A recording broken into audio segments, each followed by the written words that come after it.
बिस्मिल्लाहिर्रहमानिर्रहीम। This is आमना और आज का टॉपिक है इनिशियल प्रॉब्लम्स ऑफ पाकिस्तान।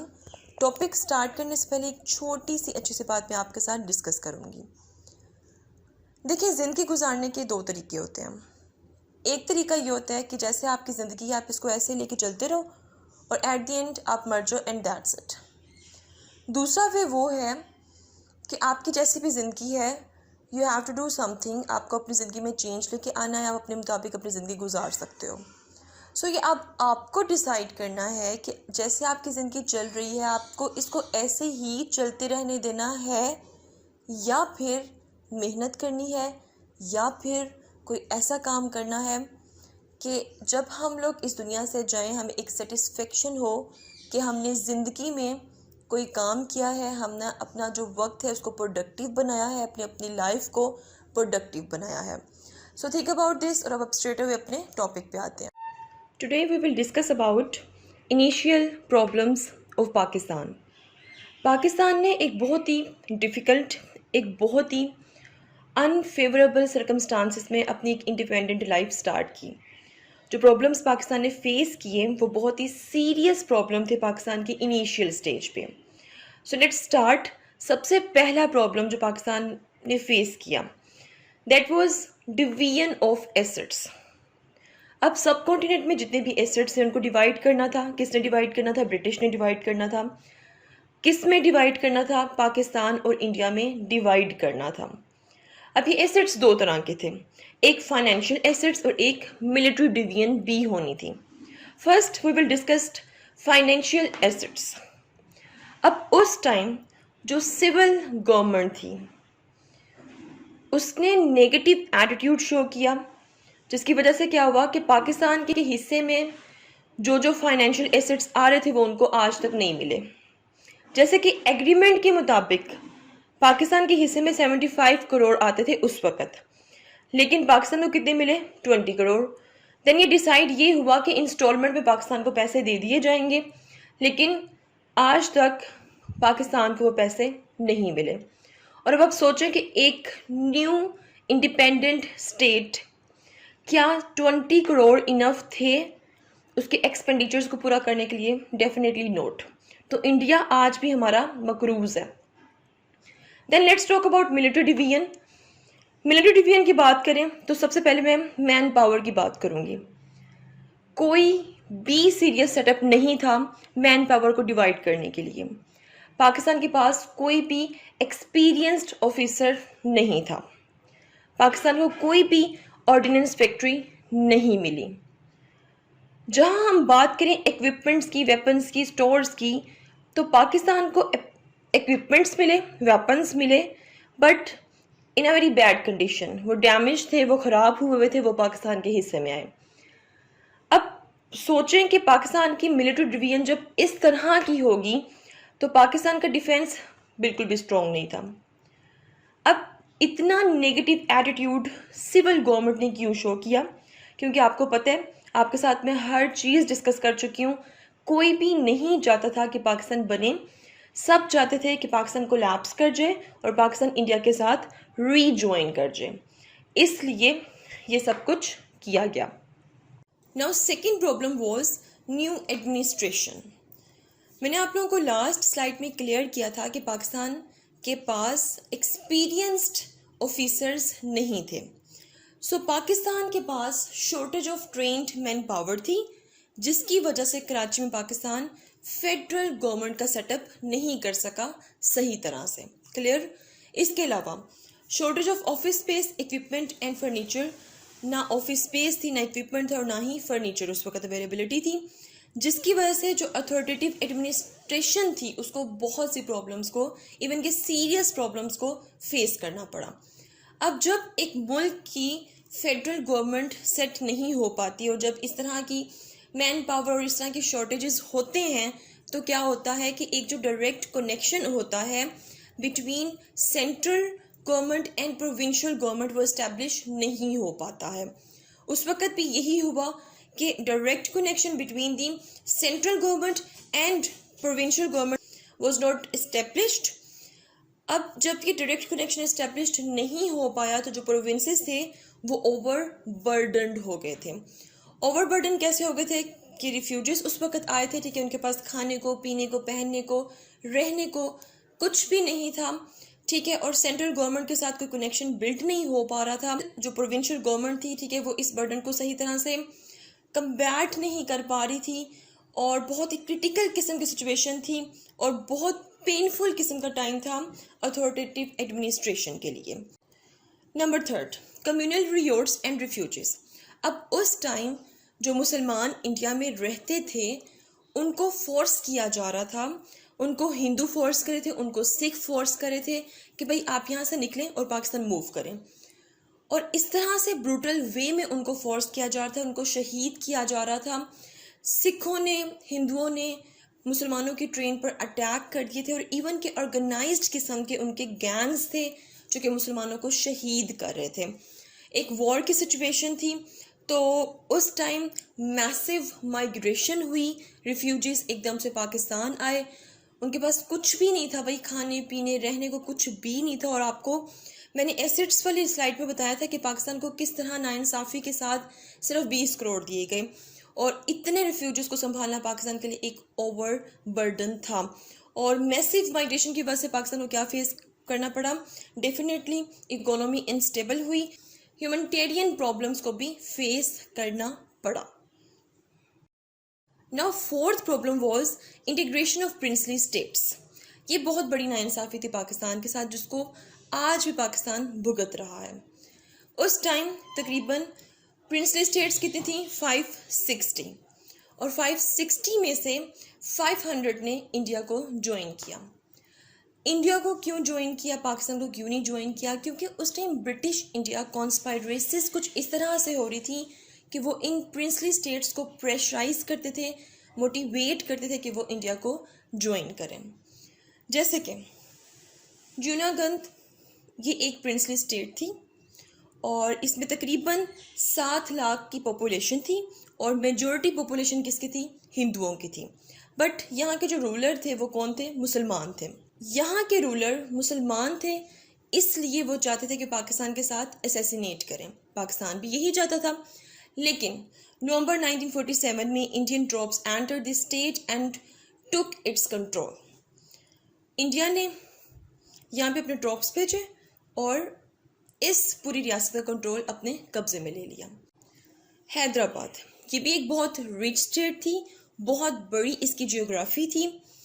यहाँ पर क्या था? मेजॉरिटी जो पॉपुलेशन थी वो हिंदुओं की थी, लेकिन जो रूलर था वो कौन था? मुसलमान था। और जो रूलर था उसका नाम क्या था? निज़ाम। अब निज़ाम ये चाहता था कि मैं इंडिपेंडेंट रहूं, मैं अपनी स्टेट को इंडिपेंडेंट रखूं, ना पाकिस्तान के साथ ज्वाइन करूं और ना ही इंडिया के साथ। But Mountbatten discouraged Nizam and signed stand still agreement. इसके अलावा इंडिया ने भी निज़ाम को प्रेशराइज किया और कहा कि भाई यहाँ पर लॉ एंड ऑर्डर की एक सिचुएशन होनी चाहिए। में हैदराबाद में और इंडिया ने अपने ट्रूप्स भेजे सितंबर 1948 में हैदराबाद में, इसको भी अपने कंट्रोल में ले लिया। अब अगर हम बात करें कश्मीर की, Kashmir naturally connected with Pakistan. Kashmir Pakistan के साथ नेचुरली कनेक्टेड है, इसका लिंक बनता ही पाकिस्तान के साथ है। लेकिन यहाँ पे भी इंडिया ने ज़बरदस्ती काम लिया। अब यहाँ पर क्या था? कश्मीर में जो रूलर था वो हिंदू था, बट मेजॉरिटी ऑफ मुस्लिम्स थी। यहाँ पर मुसलमान चाहते थे कि हम किसके साथ इंटीग्रेट करें? पाकिस्तान के साथ। लेकिन जो रूलर था वो चाहता था कि इंडिया के साथ इंटीग्रेट करें। अब क्या हुआ? रूलर ने डिक्लेयर कर दिया कि कश्मीर को किसके साथ असैसिनेट किया जाएगा? इंडिया के साथ। ठीक है, तो लोगों ने एजिटेशन स्टार्ट कर दी। लोगों ने कहा कि भाई this will not accept. Then क्या हुआ? जो रूलर था उसने मदद मांगी किससे? इंडिया से। ठीक है, और इंडिया भी चाहता था कि इतनी रिच स्टेट हमारे कब्जे में आ जाए। इंडिया ने फुल सपोर्ट दी रूलर को और फाइनली ऑन अक्टूबर 27, 1947 में Indian troops landed in Srinagar. और तब से अब तक इंडिया यही कह रहा है मैं वहाँ पे रेफरेंडम करवाऊँगा, हम यूएन रेजोल्यूशन के अंडर फैसला करेंगे, लेकिन नहीं की गई, डिस्पाइट द फैक्ट दैट कि यहाँ पर मुस्लिम मेजोरिटी है। इंडिया यही कहता है कि ये हमारी स्टेट है। अगर यही बात पाकिस्तान हैदराबाद के केस में करता, जब निज़ाम ऑफ हैदराबाद ने ये कहा था कि भाई हम इंडिपेंडेंट रहना चाहते हैं, ठीक है, तो उस वक्त पाकिस्तान अगर ये कहता है कि नहीं हम हैदराबाद को अपने साथ इंटीग्रेट करना चाहते हैं, तो तब इंडिया क्या करता। लेकिन इंडिया ने वहाँ पे भी ज़बरदस्ती से काम लिया और यहाँ भी ज़बरदस्ती कश्मीर को अपने साथ असैसिनेट कर लिया। Another problem was canal water problem. मैंने आपको ऑलरेडी क्लियर किया है कि कश्मीर पाकिस्तान के साथ नेचुरली कनेक्टेड है। यहाँ पे आप क्लियरली देख लेंगे the major rivers flows from Kashmir. बहुत से जो रिवर्स हैं उनका फ्लो किस तरफ है, कश्मीर से पाकिस्तान की तरफ है। And some canal heads located in India, और बहुत से कैनल हेड्स जोन हैं वो कहाँ पे लोकेट करते हैं, इंडिया में लोकेट करते हैं। अब 1948 में इंडिया ने क्या किया, India cut off water to some canal. इससे क्या हुआ कि पाकिस्तान को पानी की कमी को फेस करना पड़ा। वेस्ट पाकिस्तान का जो एग्रीकल्चर सिस्टम है वो बहुत इफेक्ट हुआ। ये क्या शो कर रहा है, ये वाला पॉइंट क्या शो कर रहा है, this shows anti Muslim attitude.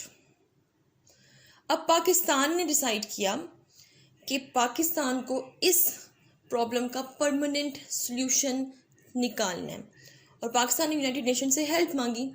तो फाइनली क्या हुआ कि वर्ल्ड बैंक ने इस प्रॉब्लम को सॉर्ट आउट किया। कब, 1960 में, सितंबर 1960 में, और एक इंडस वाटर ट्रीटी को साइन कर दिया। बट अभी भी ये प्रॉब्लम पाकिस्तान फेस कर रहा है। इंडिया इंडस वाटर ट्रीटी को वायोलेट कर रहा है।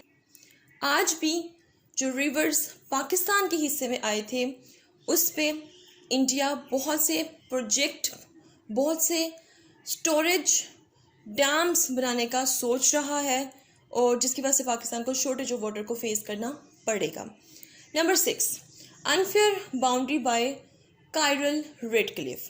अब जब पाकिस्तान को डिवाइड होना था, पाकिस्तान इंडिया को अलग अलग होना था, तब प्रोविंसेस को भी डिवाइड करना था, किस में, पाकिस्तान में और इंडिया में। अब उस टाइम एक कमीशन बनाया गया। उस कमीशन में 2 मुसलमान थे, 2 हिंदू थे और एक चेयरमैन था। चेयरमैन कौन था, सर कायरल रेड क्लिफ थे। इन्होंने बहुत सी नाइंसाफ़ी की, क्योंकि आपको पता है उस वक्त बहुत से ब्रिटिश ऑफिसर्स ऐसे थे जो चाहते थे कि पाकिस्तान अलग ना हो और ये एक कंबाइन इंडिया ही रहे। तो बहुत सी नाइंसाफ़ी हुई और बहुत से जो मुस्लिम मेजॉरिटी एरियाज़ थे, जैसे कि फ़िरोज़पुर, गुरदासपुर, बहुत से parts of Kashmir and Jalandhar, ठीक है, ये सब किसके इसमें चले गए, इंडिया के। Number 7, choosing the capital of the country. जब पाकिस्तान को डिवाइड किया गया तो इंडिया की तरह पाकिस्तान के पास बहुत ज़्यादा चॉइसेस नहीं थी, क्योंकि इंडिया की तरह पाकिस्तान के पास वेल डिवेल्प्ड सिटीज़ नहीं थे। पाकिस्तान के पास सिर्फ कुछ चॉइसेस थी, सिर्फ कुछ सिटीज़ थे जिसको वो अपना कैपिटल बना सकता था। देन कराची को फर्स्ट कैपिटल ऑफ पाकिस्तान बना दिया गया और बहुत से ऑफिशियल्स दिल्ली से माइग्रेट करके कराची आए और वहाँ पे फेडरल गवर्नमेंट को सेट करना शुरू किया। लेकिन आपको पता है रिकॉर्ड्स नहीं थे, फर्नीचर नहीं थे, ऑफिसेस नहीं थे और बहुत से दूसरी ज़रूरियात की चीज़ें नहीं थी, जिसकी वजह से बहुत सा क्रिटिकल टाइम पाकिस्तान को देखना पड़ा। फिर पाकिस्तान ने पार्टीशन के 20 साल बाद ये डिसाइड किया। On 14 August 1967 Islamabad became the second capital of Pakistan के इस्लामाबाद को पाकिस्तान का कैपिटल बना देते हैं। तो इस तरह इस्लामाबाद पाकिस्तान का सेकेंड कैपिटल बन गया। किसके दौरे हुकूमत में, अयूब खान के दौरे हुकूमत में। Number 8, language problem. ये बहुत बड़ा मसला था। इसकी वजह से ईस्ट पाकिस्तान हमसे अलग हो गया, इसकी वजह से बांग्लादेश बना। When Pakistan was divided, more than 70 languages were spoken in Pakistan. जब पाकिस्तान डिवाइड हुआ तो तकरीबन 70 लैंग्वेजेस पाकिस्तान में बोली जाती थी। अब हर पर्सन चाहता था कि जो लैंग्वेज वो बोलता है उसी को पाकिस्तान की नेशनल लैंग्वेज बना दिया जाए। अब ये तो पॉसिबल नहीं था। 1956 का कॉन्स्टिट्यूशन आया और इसमें उर्दू को पाकिस्तान की नेशनल लैंग्वेज का स्टेटस दे दिया गया। लेकिन उस वक़्त पाकिस्तान में जो बंगाली थे वो बहुत ज़्यादा थे। उन्होंने तो रिवॉर्ड्स शुरू कर दिए, उनके दिलों में नफ़रतें पैदा हुई। उन्होंने कहा कि ये कैसे हो गया, आपको बंगाली लैंग्वेज को नेशनल स्टेटस देना चाहिए था क्योंकि हम लोग ज़्यादा हैं। देन रिवॉर्ड्स हुए, लीडर्स इस पूरी सिचुएशन को हैंडल नहीं कर सके, miss handled this situation, revolts हुए और उसकी वजह से क्या हुआ, बहुत सी डेथ्स हुई और उसकी वजह से क्या हुआ कि ईस्ट पाकिस्तान हमसे अलग हो गया और बांग्लादेश बन गया। Number 9, constitution making. पाकिस्तान जब बना, पाकिस्तान का पहला कॉन्स्टिट्यूशन बनने में तकरीबन 9 साल लगे और 9 साल पाकिस्तान जोन सा है वो 1935 के इंडियन एक्ट पे चलता रहा है। तो आप सोचें कि पाकिस्तान ने किस तरह तरक्की करनी है। पाकिस्तान का कॉन्स्टिट्यूशन क्यों नहीं बन पा रहा था, क्या प्रॉब्लम्स थी। कॉन्स्टिट्यूशन मेकिंग की मैंने एक वीडियो ऑलरेडी अपलोड की हुई है, आप वो पूरी वीडियो देख सकते हैं, हर चीज़ आपको क्लियर हो जाएगी।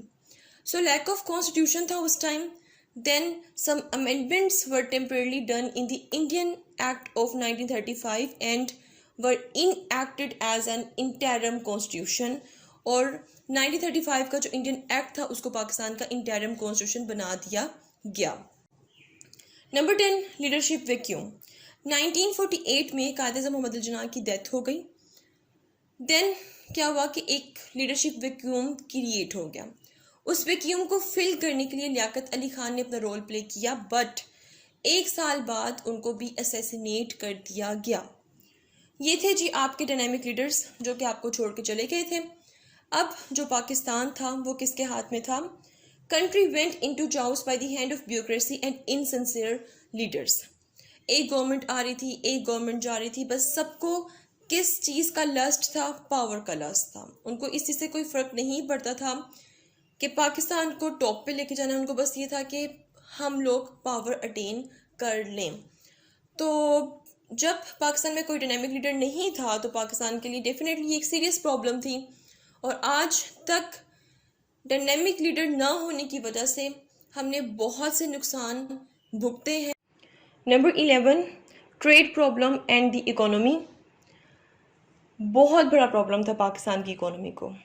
पाकिस्तान जब से इंडिपेंडेंट हुआ था तब से पाकिस्तान की जो इकोनॉमी थी वो वीक थी and poor industrial base. Pakistan के हिस्से में जो एरियाज़ आए थे वो एग्रीकल्चर एरियाज़ थे, इंडस्ट्रियल हब नहीं था। तो स्टार्ट से ही पाकिस्तान को पुअर इंडस्ट्रियल बेसिस मिली, लेकिन इंडिया के हिस्से में क्या आया? एक पूरा का पूरा इंडस्ट्रियल हब आया। तो हमारी जो इंडस्ट्रीज थी वो स्टार्ट से ही वीक थी। तो अब एक मुल्क उस वक़्त ही तरक्की करता है जब उसकी इंडस्ट्रियल डोमेन जो सी होती है वो स्ट्रॉन्ग होती है। Then India devalued its currency in 1949 but Pakistan refuse to do this. इसका एक एडवर्सली इफेक्ट किस पे आया? पाकिस्तान की इकोनॉमी पे आया। Then India's non helpful policy.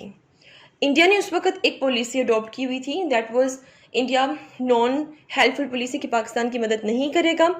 और उस दौरान क्या था कि कश्मीर में भी एक वॉर चल रही थी, इससे पाकिस्तान की इकोनॉमी को बहुत नुकसान पहुंचाया।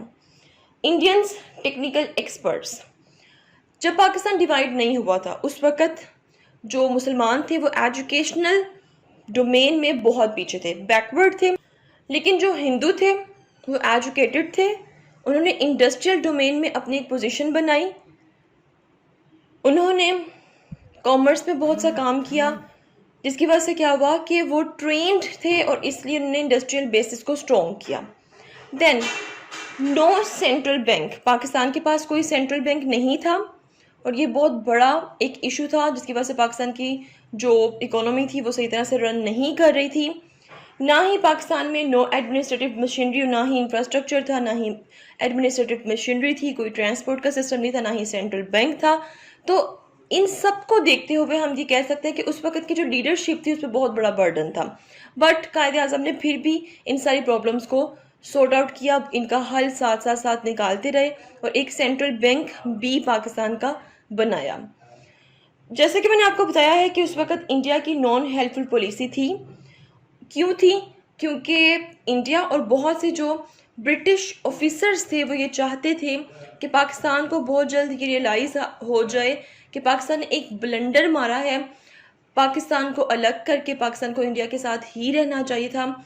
एक्चुअली में वो पाकिस्तान को ये रियलाइज़ करवाना चाहते थे, इसलिए पाकिस्तान के लिए इतनी प्रॉब्लम को क्रिएट करते जा रहे थे। लेकिन Pakistan by the grace of Allah almighty was able to face all these challenges with these problems। अल्हम्दुलिल्लाह आज भी पाकिस्तान सारी प्रॉब्लम्स को टैकल कर रहा है और अपने मुल्क को लेके चल रहा है, और उनको गलत साबित कर दिया कि पाकिस्तान का फ़ैसला बिल्कुल भी गलत नहीं था, जिन्ना का फ़ैसला बिल्कुल ठीक था और हमें एक अलग स्टेट ही चाहिए थी। So this is all about initial problems of Pakistan. If you have any problem, any question, do write your question in comment section below and hit the like and subscribe button if you haven't yet। मिलते हैं जी next hot issue के साथ। Until then मुझे अपनी दुआओं में याद रखिए। Stay tuned and अल्लाह हाफिज़।